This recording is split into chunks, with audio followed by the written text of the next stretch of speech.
First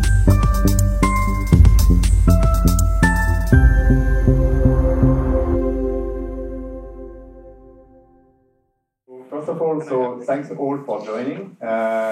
Some of you were already with us yesterday, and I think that it was a good start of this Open Source Week.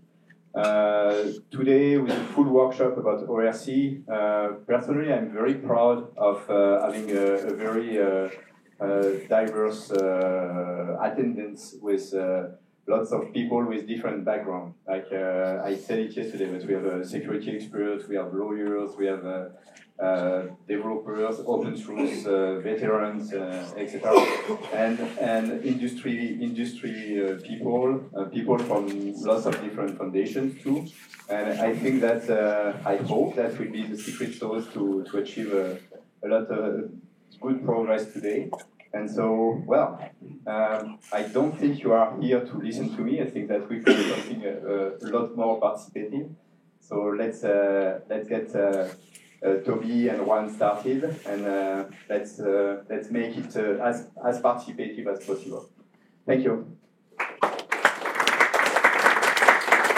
Thank you very much. Thank you everyone for being here. Welcome. If you thought yesterday was a little rock and roll, today should be like very much so. I'm going to. We do have an agenda, so we have 3 rooms today.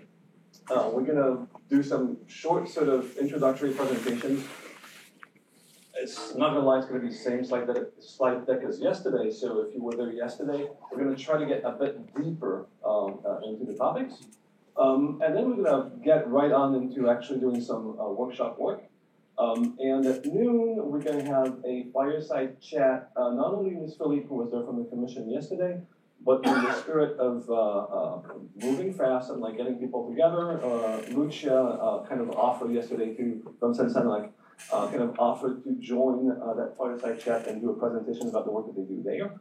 So we'll have a kind of like thing around standardization where both will present, give some background, and where you'll also get to be able to ask questions. And then in the afternoon, we'll be back in the workshop format. You might want to stay in the same workshop, same track if you wanted to, or go do something else, that's also fine. And we'll have 2 presentations at the end of the day in this room, and I think room 3, which you must see on the way in.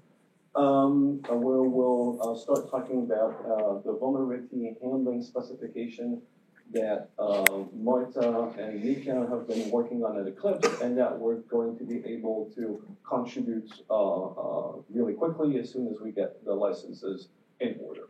And then we'll have some, wrap up closing comments, and it's going to be the end of the day. And if you sign up for the Open Source Awards, another awesome event. I think you can just walk downstairs and go join that for this afterwards, this evening here. So that is for the agenda of the day. I'd like to introduce a few folks from Eclipse who are here that will be there to support you throughout the day if you have questions. Of course, Juan, the program manager for ORC. Mika, who is here, Marta, who is over there, Sebastian, and Gail that you've seen. I'm probably missing a bunch of other folks. If I'm missing anyone from the foundation, sorry, please just. I'm not. Okay, cool. So yeah, these folks are here to help support the work, and so feel free to go ask them questions. Feel free to obviously ask Juan and myself questions too. And a few things that you want to add? No, just let us know if you need anything from us besides the actual work we are doing in the workshop.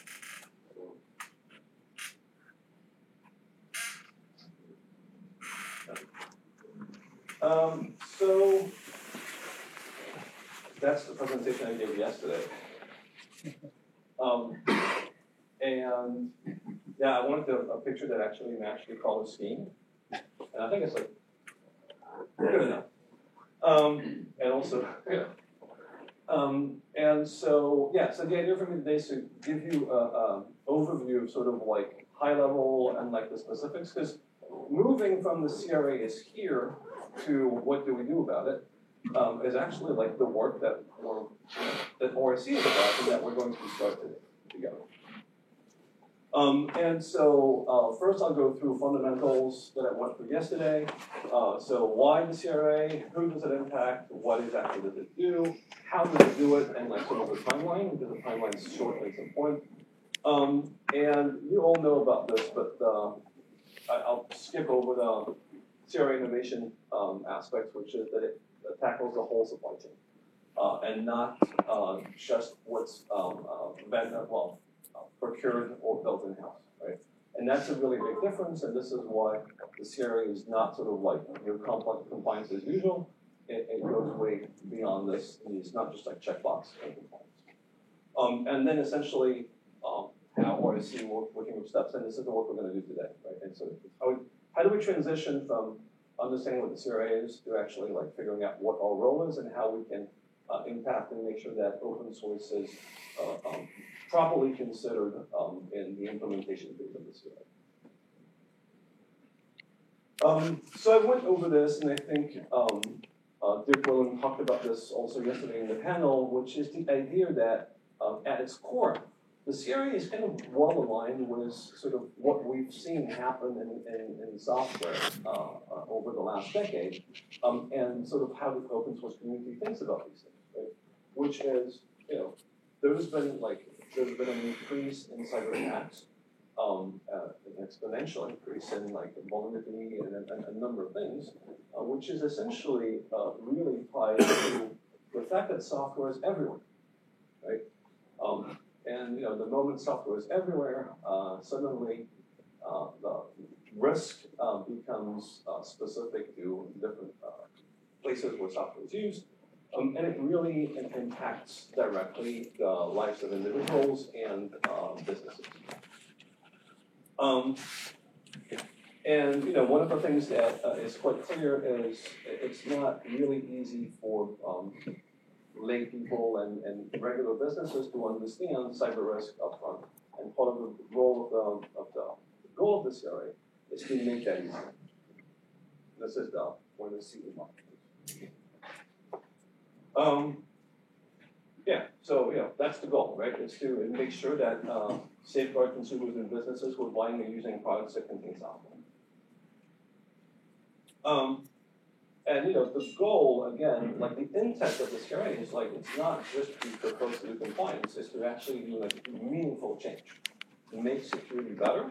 And again, whenever you talk to Philippe, he will, on the commission, he will regularly tell you, like once we have the baseline, we can start building better things on top of it. So there's really an intent that this is a beginning in terms of cybersecurity. And that it's there to set like a base, and that's why it's like very horizontal. It like touches on everything. And so, you clearly see here the accuracy and adequate security features become a thing of the past with the introduction of mandatory cybersecurity requirements for manufacturers and retailers. Right? This is critical. Because the concerns that were raised by the community when the first version of the app came out was that open source was treated kind of like a regular supply chain component, where responsibility kind of fell also on the open source projects themselves and the maintainers behind them. And thanks to a lot of work from a lot of people, some of who are here, the commission understood that like this is not how open source works, and that was not feasible, right? And so the CRA really clearly states that although open source projects and open source stewards can help support manufacturers, so people selling products, in doing that securely, it falls on the people making money to be responsible for doing things properly. So that distinct, that having that on paper is really important, and it's a really good step in making sure that the way legislation is and the way the real world is are well aligned. And so, the key aspects of the CRA is essentially two things, right? It's mandatory cybersecurity requirements for manufacturers of products. And to some degree also open source stewards, we'll get to that. And the other thing that's important is that it's not only when you ship it, it's throughout the project lifecycle. Right? And this also, it sounds kind of like obvious to software, right? But it wasn't. I mean, the number of cheap gadgets that you can buy, whether it's a security camera or something, where once you get the product, like there is no, it's never patched if there's an issue, it updates, right? And so this is the kind of product that this is really designed to address. But that, essentially, if you ship something, you're responsible for it. If you place something on the EU market, right, you're responsible for making sure that it stays secure for a number of years, and it depends on the kind of product. So, I already mentioned this, right? But first of all, this is for manufacturers, right? And this is essentially if you're placing a product on the market, then you fall in the scope of the CRA. And I know, and we'll get to this in the FAQ, that there are edge cases and that a lot of open source members of the open source community kind of are in around edge cases. The commission is aware of this, and part of the work that we can do together is make their lives easier to understand those edge cases and be able to provide guidance around them. There's a second category of who that was added to sort of cater to the specificities of open source, and that's the open source stewards. Essentially, they're code hosting foundations, but it's broader than this, and a manufacturer can absolutely be, like a for-profit can absolutely be the steward of a project. They cannot be the steward of a project that they're selling. Right? So, for example, if you have in your infrastructure an open source software that you've released that you rely on, and you're not selling this, you can absolutely be the steward of that project. What you cannot be is the steward of a project that you're essentially placing on the market. So for-profits can be stewards but not monetizing the project. And then, of course, open source maintainers are, as you've probably seen on a number of sort of like flow charts, technically, in most cases, in theory, out of scope, right? And I've put hobbyists in quote here because this is kind of like the term that's regularly used. And we all know that a lot of hobbyists have open source projects that are used in billions of devices, right? Or at least like hundreds of millions. And so, the fact that they're not in scope is not going to make it so that they're not impacted. Right? Clearly, we're going to see a shift in the industry and the expectations in terms of what's in the repository and security practices that are going to impact more than just the folks who are in scope. Right? And I think that part of the work that we can do here as a group is to figure out exactly what that means, and also figure out how we can make sort of like that baseline as easy as possible for projects to achieve. If you have a question, you can just raise your hand. So then what? What exactly is in the CRA and what's the requirement? And so this is not an exhaustive list, right? But it's sort of like the most salient points, at least to me. And others might, disagree or have other points that they believe should be in that list, and that's fine. This is part of the learning process that we're all doing. So the first thing is doing cybersecurity risk assessments, right? If you're placing a product on the market, you have to figure out whether the components that you're using in the product itself is fit for purpose, right? And you have to define purpose. And this is something that was brought to my attention yesterday, is like, this actually puts some onus on the users, on the end users, right? You can't say as a, if you're working in critical infrastructure or sending a spaceship to a different planet, pick a tool that is designed for consumer use and then expect it to comply with your own security requirements, right? So the manufacturer says, this tool is for these things, and then the end user has to use that tool for these things, or then they're on their own, right? So there's an interesting balance here. Those cybersecurity requirements, they govern planning, design, development, and maintenance across the whole supply chain, right? So including all of your dependencies and your transitive dependencies, and throughout the product lifecycle. So if you rely on this Nebraska project deep down through a bunch of dependencies, and it has a vulnerability, it's on you, the product manufacturer, to figure that out and to make sure you're able to fix your product, right? So, again, I think this balances the responsibility in the right places, but, the Nebraska maintainer is going to hear about the panicked manufacturer that has compliance requirements that they're failing to meet, to meet, right? So we're going to have to figure out how this sort of works in a way that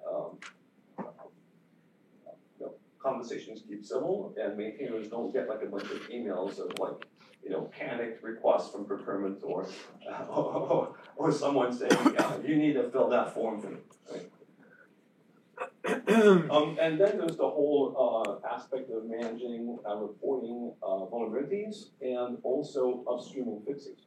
There's some really interesting provisions in the CRA that if you fix a vulnerability of any of the components that you use, you have to upstream it, whether it's an open source project or not, right?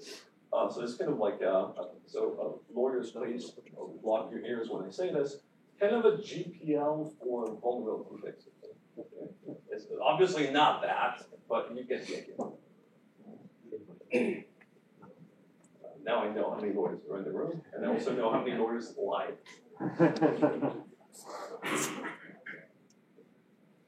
All right, so open source stewards. So open source stewards, aka code hosting foundations or stewards of projects who are not being directly productized, if you will. They have what's called a light touch regime, so they're subject to a really small part of what manufacturers are subject to. And essentially, it kind of boils down to having a cybersecurity policy and doing vulnerability handling. Might be a few other things. That's what the obligations are, right? And so, of course, the CRA makes it so that it's entirely possible for stewards to do more, right? And then sort of like leverage that doing more in order to get some funding from manufacturers to support that work, right? That's kind of like baked into the idea of the CRA through the attestations program, that open source stewards can go above and beyond and get manufacturers to fund that work. How exactly to do this is something that we can collectively think through and provide suggestions to the commission, because they're also very interested to figure out how to do that. There are additional requirements for important and critical products. And so if you've paid attention to the list of products that's very weird in Annex like 3 and 4, and that there was lots of discussions about, I think early in the summer, products that fall in those categories. So essentially the categories are, broadly, it is if your product, if your product is either used at scale, like large scale, right, or touches upon anything that would impact the health, well-being, private information, private data of an individual, then essentially you are an important or critical product, right? So password manager, important product. Operating system, touches a broad range of things, important product, right? So there's a bunch of products that fall in that category. Roughly about 10% is sort of like the number that's sort of thrown around. I don't really know what that number means, but most products aren't critical or important, right? but some of them are, and some of the key open source projects are kind of like flirting with those realms or directly into it. And they have additional requirements. They're not huge, but they have additional requirements. And then both stewards and manufacturers have to cooperate with certain ones authorities. There's one thing that is not on that side, but I think is important. Penalties I don't talk about because I didn't have enough time to really dig into it. But essentially, penalties for open source stewards are incredibly low or none, I think. So it's more of an injunction of doing something, and to some degree, open source steward is more something that you sign up for if you otherwise would be out of scope, to some degree, right? Then something that really is an obligation for you, right? Like the whole CRA is really about making it so that if you ship something on the market, you're responsible for it. It's really focused at like manufacturers selling products, whether those are physical products, software components, or software products. And open source stewardship is really sort of like a hobbyist plus, right? That can help the ecosystem and help manufacturers do their work. So the how, also a non-exhaustive list, right? And there's it's no longer 44 standards, you'll be able to believe, it's now only 41.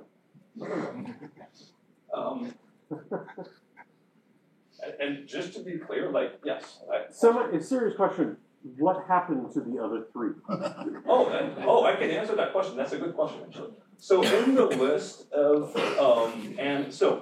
the 44 standards are essentially broken down into type A, type B, and type C standards. Type A standards are broad horizontal standards. And essentially they cover things like secure by design and things like this. Type B standards are sort of like the layer above, and they're focused on more specific security requirements of the CRA. For example, such as providing default that are, and when you ship a product that are reasonable and secure, right? And then type C standards are the standards that refer to the important and critical products I was talking about there. So there was one standard per product, per product category, right? And a few of those got merged because they were essentially kind of like the same and just have different names. And so that's how it moved from like 44 to 41. One quick follow-up question. Sure.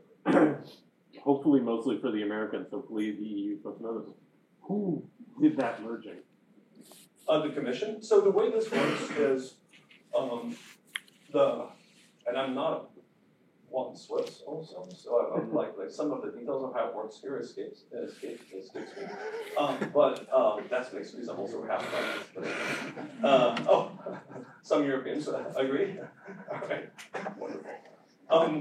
The way this works is very roughly, right? The Parliament creates a law, the CRA, right? A regulation. Sorry, and as part of it, it gives the Commission the ability to write what are called implementing and delegated acts. And so there are very scoped things that is sort of, implementation aspects, right? That are law, but are not done by the Parliament, just like delegated to the Commission to do this, right?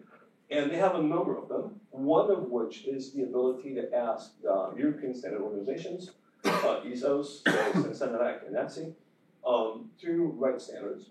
And they're drafting, there was a draft that's been published a while back, and there's, folks talked about it on the mailing list the other day. There's a second version of that draft, which I'm not exactly sure whether it has been made public or not, but a bunch of folks here have seen it. That is essentially a legal act that the Commission writes and tells, and essentially asks the standard organizations to write those standards. And so they work together to sort of like refine, it's kind of an SOW for standard bodies, if you will, right? It's like they work together to figure out, okay, what's the work that needs to be done?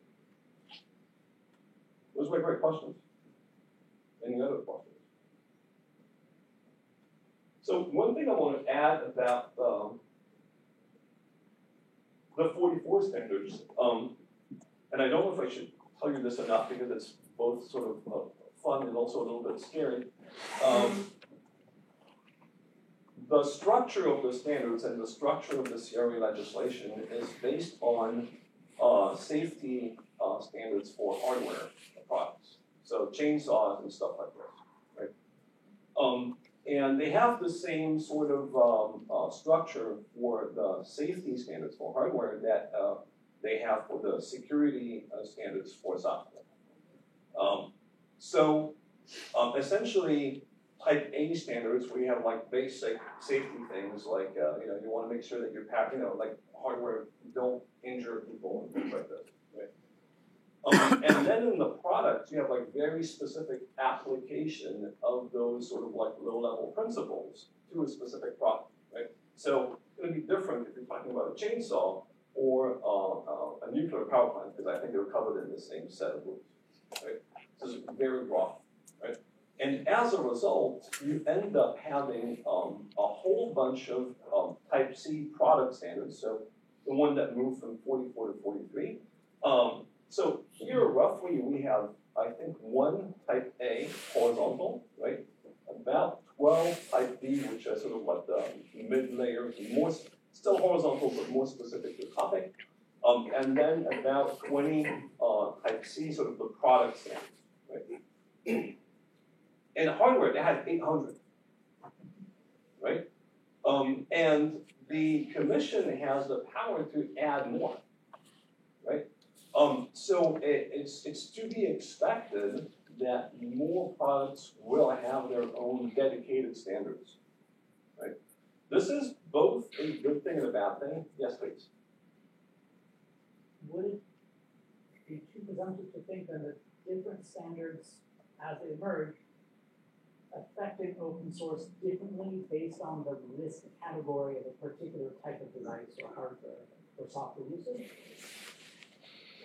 That's how to think of, they might add more later?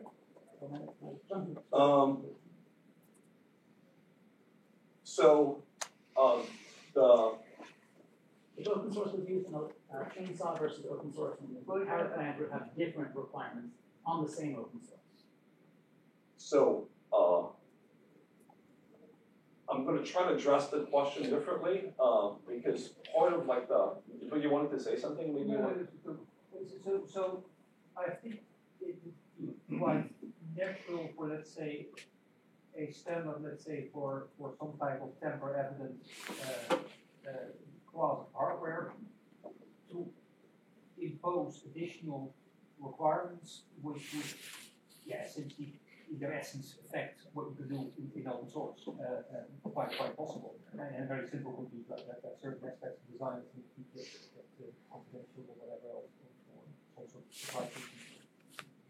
I think that's something that's possible. Yeah, so you do have impact. Well, yeah, I think that is also. Where I was going though was that there are other categories like so. But the interesting things about product standards, so Type C standards, is they give you presumption of compliance, right? So that means if you implement that standard, your product is deemed to be compliant, right? So that's kind of nice because if you have to certify it, which if you have an important critical product, you do, then that's quite costly. It has to be a third party, blah blah blah, right? So it's a whole big thing, and so those standards do not have to do it. So on one end, it's kind of like it feels like you suddenly have to do something, right? On the other hand, you probably already did, but now it's easier for you, right? So that's an interesting aspect of like adding more standards to this. And then the other thing is, there is room in how this is constructed to figure out places to have some sort of like broad vertical standards, which would describe something like a software component or maybe an open source component, and have requirements around it, right? But that's sort of like in the future.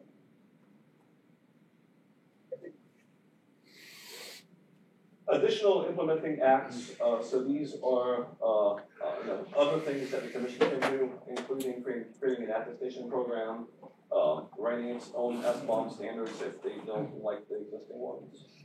Let's hope not. Well, let's hope. And then I would say that sort of like the last bit, which is probably the most important that we can act on, and also the most fuzzy and difficult, right?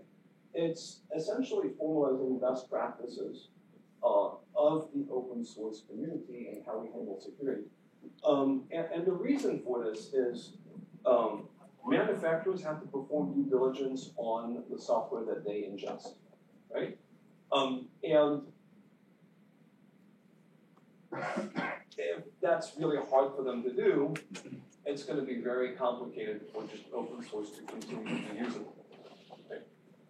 And so there's a balance there that needs to be figured out. It's like, how can open source projects and open source stewards help manufacturers perform their due diligence? Okay. And that's not explicitly, like there's no ask for, a specific standard, like Rick was to do something like anything like that, right? It's more about us figuring out what actually really matters and how we can help manufacturers achieve this, right? And so that's really part of some of the work that I want us to think about today, and some of the streams that we're doing. To essentially, on one end, start gathering existing practices. So the practices that in open source foundation or an open source project, and I'm sort of answering Maxime's question that he asked earlier, because Maxime is going to help with that inventory of existing resources. Essentially to start gathering existing resources that are relevant, like how, whatever project is managing vulnerabilities, how this other project is doing things in a secure way for whatever it is, right? Sort of gather the resources that are useful, and then start curating them and figuring out for each of those, are they meaningful for the broader community? Do we maybe try to turn them into a specification that we can all use? Do we bring them as input to the standardized standardization process, et cetera? Right? So it's kind of, if we kind of break down the work, it's really about understanding the CRA, then collecting existing practices, and figuring out what's the best way to formalize them. Right? So sort of like think of this as a pipeline from sort of like understanding to delivering outputs. The when. So entry into Fortis was late last year. It's a 3-year period from now. Vulnerability reporting requirements are going to show up in September 2026. This is actually kind of wrong, I was told, because Type A standard actually isn't specific to the vulnerability reporting. It's the Type B that is, and it's also, there's some confusion on my end here. Anyway, this is like part of like figuring this stuff out as we're all sort of moving forward. Vulnerability reporting, September 2026, all other obligations from 3 years from the original date, so December 2027. The harmonized standards are due in August 2026 and October 2026 and October 2027. So you will see that like those deadlines feel like kind of like in a long time, but also like I see a question. Actually, a comment about the timeline because of Timo Perälä here. I think it's good to understand that these are the dates when they shall be available for public, right? Yes. Which means that it goes through Sentinel process, which consumes half of the available time to a process, which is like you don't do anything on those standards. The text there stays, but it's been reviewed by national bodies, by whomever, the secretariat, whatever. So basically, going back to when you said that if we need to inject something to Sentinel standards, those are not the deadlines for our work. No. That's Yes. it, that's the. That is a very important comment, right? And we'll talk about this, so we have a session with Cincinnati later today, and we'll talk about the timeline, but essentially like the input is now. It started already, right? And so the Eclipse Foundation has a liaison, a formal liaison with Cincinnati, and so Marta, Mika, and I have started joining those calls. And a bunch of us are also in those goals through their national bodies or directly through Cincinnati. So, you know, we are paying attention to what's happening and trying to understand how things work there. But yeah, the process has already started. They're struggling just as we are, just for your information. So are those dates when they are formally published? Yes. What's the date when they are drafted, open for comment? Yes, please. I think the first deadline for getting material input is around April this year. That's my understanding too, yes. So, and then of course there are other specifications that are developed later. But the first ones, the horizontal ones, it's this spring. Yes, and there are sort of like two ways to contribute. One is to participate in the process itself, as we're doing for the liaison, and then there are periods of like public comments or things like this. And I think those later than April, those are in the summer or something like this, or those, yeah. I'm not exactly sure. Okay, yeah. Well, you started answering. Well, oh, great. And just to give people an idea of how accelerated those timelines are, the standards request hasn't actually been issued to the standards bodies yet. So the deadline for comments on the final draft of the standards request was January the 20th. And the standards request has not actually been approved by the Commission or issued to Cincinnati or to ETSI yet. And then at ETSI is also going to be contributing to the vertical standard. Yes. And they're going to do it by collaborating with the Cincinnati working groups. But that means that there is a pathway for people who are not part of national bodies to participate through ETSI. And OSI is a member of ETSI and is able to sponsor you to participate in those vertical working groups if you would like to. So speak to me if you would like to contribute to the work and you're not part of a national body. Thank you. Yeah, one last question for Timo. Is there a difference in how basically how fast the horizontal versus vertical standards go through the system? Is there sort of like a need to focus on the horizontal ones first because they're generally slower to progress in national bodies? So I can Go ahead. because I have a reasonable guess. Yes, but I mean it's like I think that to start with the horizontal one is the reason is that that's what Cincinnati working group is now concentrating on. So and at the same time they are figuring out who are the bodies that will be delivering or developing the vertical ones. Because ETSI will there is a nice colorful Excel covering the 41 standards where Cincinnati and ETSI has put green, yellow, red tab on. Do we take this? Do you take this? Is there somebody who takes that? There's nobody taking this. So that work is now ongoing. So we don't really know exact timelines for when somebody actually assumes any vertical, but the horizontal ones we know that they are by Cincinnati working group 9 and they have some time plan for their work.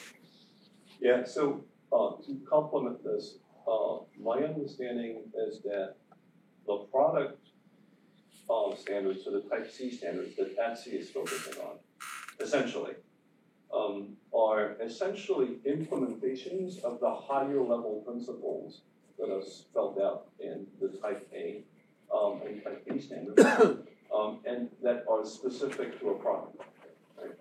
So essentially, like the Type A would say it has to be secure, right? And then the Type C would essentially, the product one would essentially say, like being secure for an operating system means food. And so for that reason, you kind of need the horizontal ones beforehand, because if not, like you don't know, like you don't have your sort of like higher level principles or constructs. From a timeline perspective, I think they both Etsy and kind of Sensemic have kind of like the same length to actually, it's about 2 years, roughly speaking. Etsy can be a little faster because it doesn't have to go through the national body review quite the same way. That is true, but it has to go. But unfortunately, it's collaboration National consent, so it's going to have to body go through the national body review. So it's nothing or nothing in this case. And then the other one that's sort of early is the one that has to do with vulnerability reporting and management, because the obligations for that.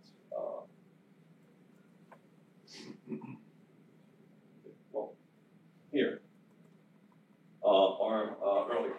Right? So the obligations are earlier, so the relevant standards are published earlier, which makes sense. What's the probability of these dates not being met? I don't know, and I'm not going to go into that. Corollary question: what are the consequences? Yes. I mean, so the consequences actually, these essentially the standards are there to help you comply, right? So they're you can comply with this area, just figure it by yourself. Yeah, I know, it's kind of funny, I know. But the standards are going to make it easier. So they're not, they're just going to be harder. It's not exactly true though, because if you're a manufacturer and you're classified as an important or critical product, with digital elements, you're going to have to get a notified body to come and audit your work, and they can't exist until they're actually passed and clarified. Right, but that's not through standards, it's through other delegated acts. Yeah. I think if this completely falls in shambles, what we end up at the end of it is the CRA basically becoming effective, and essentially all of it back down to industry best practices. Yes, essentially. Yes. Please. I think there are, like, if there's no vertical standards, then pretty much everybody needs to go to the assessment body at the end of the day. Yeah, so. And the Commission can then issue some acts that would be approximately covering the standard, what the standards should have. And of course, then it's anybody's guess how they will look like. So in the standardization work, we have more leverage, we have more say how they will look like. If it all goes to people that the Commission creates, then who knows. And I do want to add to this that I think there's a different perspective, whether you're thinking about this in terms of your manufacturer placing stuff on the market or what you part of the open source community. And my comments are more around what this means for the open source community in general, rather than in general. Like, I know there are specific cases, and there are a lot of specific cases even in the open source community, and hopefully we can sort of like start teasing and working those out. Yeah, for manufacturers, it's probably a lot more complicated, and I see lots of manufacturers with like concerned faces at this point. Please. No, I think I was at the FOSDEM last year, and one of the questions that the open source community was asking really much about standards was the difference between our IP regimes and free access to standards. So, where has that discussion gone in the last meeting? So I can tell you, on Friday afternoon, this Friday at the Open Source Policy Summit, there's a discussion on that. There's a panel on that topic. And on Sunday afternoon in the EU Policy Network, there's also a discussion on that topic. So nowhere is the answer. I mean, I pointed to physical places. I mean, like this is not going to be solved overnight. Just like to be very clear. 12 months, to be very clear. It's not going to be so. It's not going to be solved for these things. Like I just want to be blunt. Okay, right. So you're saying the fact that it's 12 months is we should expect it to be 36 months because it's not going to get fixed. So I'm trying to answer Adrian's question, which is about whether there's been progress on this, and frankly, I feel like there is progress on this, but the timeline for progress on this is much bigger than the timeline that we're faced with the CRA. Yep. And so there is going to be some friction here, and I'm going to have, wow, okay, this is getting good. I'm going to have a lot of enjoyment, just real quick, I mean, those standards just, so I'm also part of the working group, the SAN working group. There's no surprises in there. They codify more or less best practice, so you can do all of the stuff today. Like you don't have to wait. It's not like they're going to invent any totally new things that no one has ever heard of. Right? So this is just because you mentioned as a manufacturer, you should be surprised or whatever. You shouldn't. I mean, two things that you would that you would expect to do to like create an SBOM, handle vulnerabilities and whatnot. But yeah, it's not like there's any super big new thing coming up. That's not the point of standards in general, right? Yeah. I mean that kind of thing. No, I'm just as a comment as a manufacturer, you don't have to wait for this. You can start today. But I mean, SBOMs are not. I mean, adoption of SBOMs in GitHub is in the dozens out of millions of practices. So the idea that SBOMs are somehow something that everybody does already, and it's going to be a very easy lift. You don't have to wait for the standard. You can start now implementing them. Right, but nobody's going to. You can start creating them because there's not been a demand for them. Yeah. So I'm Jonas. So I just wanted to comment on the openness part of this, and I think that is what you, Toby, tried to say. All of this kind of like, what is the access to the standards, stuff like that, are in different time scale, are in different process. So we shouldn't kind of like worry about that too much, or we cannot impact it from here. We should focus on our job. As you pointed out, we have a lot to do in very short time frame. So a note that any standard that Etsy does will be open. Yeah. So Etsy doesn't paywall its standards. So it's only stuff out of SEN that will be paywall. Point of interest, workshops. And note that the free availability of standards is being significantly delayed because ISO has decided to sue the commission. So there are factors in play that are not really related to the CRA. So are you saying some standards will be behind a paywall? So everything that SEN does is behind a paywall. So is that not going to limit adoption? You could say that, but I can't comment. I'm not necessarily the person to defend that. Are you not? Lewis had a question, and then Ryan over there. No, but you did. No, it was. I already observed it. I have Ryan. So I had understood that this working group was a forum for all of the open source constituents to come together to help influence some of the standards. This conversation makes it sound like we're boxed out, these standards are just happening to us and we're not participating. Can you clarify what, so this is what where our job is? This is where I was going, because I think it's the fact that they're closed at this point is annoying in the larger time scale and a problem that needs to be fixed, but isn't entirely a problem for us to impact them, and I'm going to explain how. But first I had Eric. Yeah, I was actually going to make this is like same observation, yes. and I would add it. So it's highly likely that all these processes, which are not under our control and commission's control, will deliver much later than the CLA becomes applicable to us.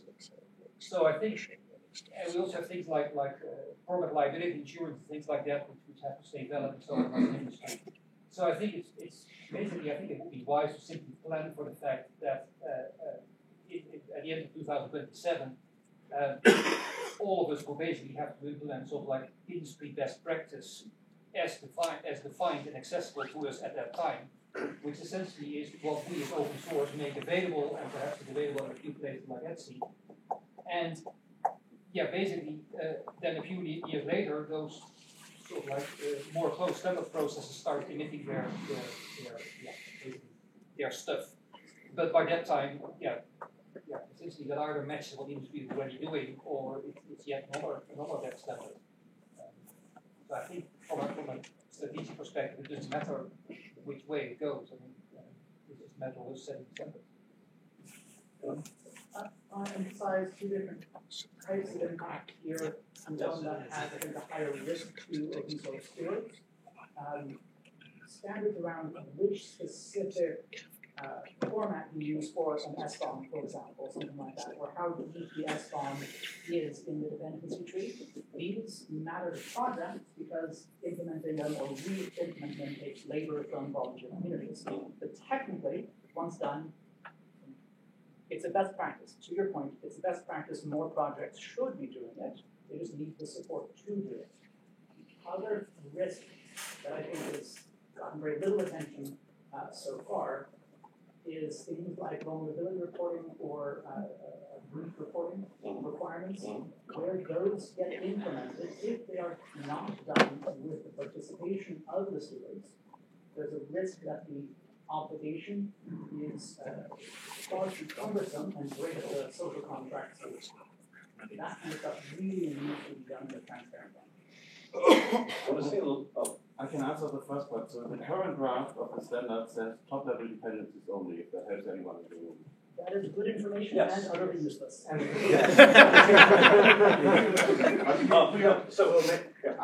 I'm in the open source camp, if that didn't come across. So, but we're facing resistance from players. Absolutely. I'm not going to name names, but like we don't want to divulge anything. There was the resistance to divulge the supply chain, even in open source, is very intense and a real barrier to meeting these goals.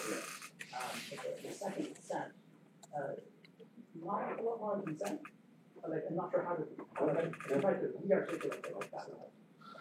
No, but I think it's point taken for now, and then we can talk about it more. Because I also want to actually get to the workshop. So, Toby, can we go back to the question that prompted all that? Yes, will we get I want to address it too. So yes. Okay. Do you want me to? Do you have something to say about no, it? I wanted to know. Do we have an answer? So I do. And this is part of what we're going to work on in the deliverables plan, right? The idea is for all of the different aspects of the obligations of open source stewards and the due diligence requirements, right? There are different things that can be done in parallel and at different level and in different places, right? So, for example, if you think about vulnerability handling, we could focus on writing an open specification. Like we have a draft that we can share in Eclipse, right? Like at the level of the community in an open way, and then potentially push it through ISO through the paths that we have there, and have that be an open standard for the open source community, and that manufacturers can also point to and rely on. In parallel, we can go through the liaisons that we have with Sensenelec or currently through OSI for ETSI, and through all of you who are part of these groups already, and actually make sure that whatever is in those texts are kind of like hooks for those standards, or kind of like high level for those open specifications, or high level explanations of what it is that we do, right? For example, if you look in the CRA text itself, this is an example of what I'm talking about, not like a specific thing that we need to do, right? But in the CRA text itself, you have a definition of open source, right? It's like a one sentence, and I'm not going to say it because I'm going to ruin it, and then like Simon's going to be upset with me. But yeah, but it's essentially, it kind of like breaks down the OSD, like the 10 points of the OSD, into like the key, sort of like the really key principles. And it's one sentence, right? And I think this is how we have to think about stuff. We can have the equivalent of the OSD for vulnerability handling, right? That would be an open document that the community owns, and like an extreme summarized synthesis of this that we then push through Sensenelec and this is how you manage this in open source, right? So the point is, we cannot. We don't have to have an open. We can manage it's the fact that like those bodies are not open is not ideal to say those, right? And I mean, the reason I know why there is a thing on it on Friday and why there's a thing on it on Sunday is because I'm in both of these things because I care about this and I think it doesn't work that way. right? So I agree that this is a problem and not ideal, but we can work around this for the specifics of the CRA and be pragmatic about it and go there and do what we can in those organizations through the channels that we have that we agree on, not like open channels that we used to. What's the best we can do, right? And so that's kind of the idea, work on parallel on these two things in order to make sure that we have open, accessible documents for the community and those manufacturers that do care about that.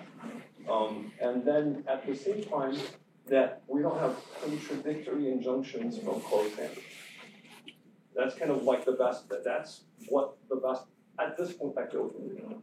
Does the EC realize that if the standards are closed, open source just will not comply? Yeah. Okay.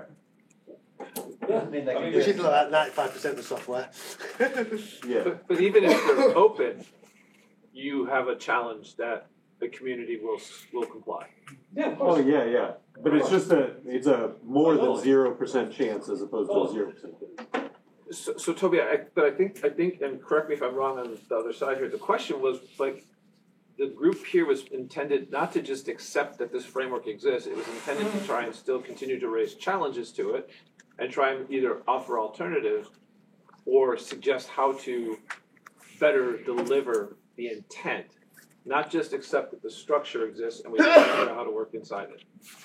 I thought I think that the original question was like that's what this working group was intended to do, or do we not understand? Maybe I didn't understand it. I'm not sure I understand the question. Well, you've accepted that all of these things still exist, and we're just going to try and figure out how to write inside of the openness. That's an acceptance. Yes. So I think this is a really good question, and something that not only about the standards but also about the CRAs, we sort of like have to understand and just deal with. It's the fact that this is like a European regulation is voted by like the European, the parliament, right? The CRA stuff, the CRA types, right? And so as a result, like what's in it is in it. And like there's literally absolutely nothing we can do about this. And there's long-term work that can be done for like when it gets revised in a number of years, etc. But like we're really operating within a system that exists that we can try to change long-term. But that's a different. So I'm not saying that the Open Regulatory Compliance Working Group should focus on these longer-term aspects, but the cyber resilience SIG right now is dealing with how do we operate best pragmatic way possible within that framework and extending it where we can. Okay. I had Simon and then Ada and then Alistair. I got that guy too. Oh, Martin! I forgot Martin. I'm sorry. Please, sorry. I would really like to workshop. Yeah, that's a fair point. And I thought it was on the agenda. I know. For a I'm while looking ago. at my watch on a regular basis, but I think those questions are useful too. I'm kind of balanced. Okay. You want to? Okay. I'm just expressing because my neighbor did so too. Yeah, I know. And so maybe You we're. want to do that? So I helped persuade Eclipse to do, or getting this here for three things. One of them is to try and directly influence the standards if we can find a wormhole to creep in through. The second is to draft a potential specification to PAS into ISO so that CENELEC, well actually CEN doesn't have a PAS process, but so that ETSI could adopt it and get it into the set of harmonized standards. And the third is, in the event that both of those fail, to come up with a set of best practices for open source security to comply with the Act. And that all three of those things were the things that were originally in scope for all, and that I still believe we would do.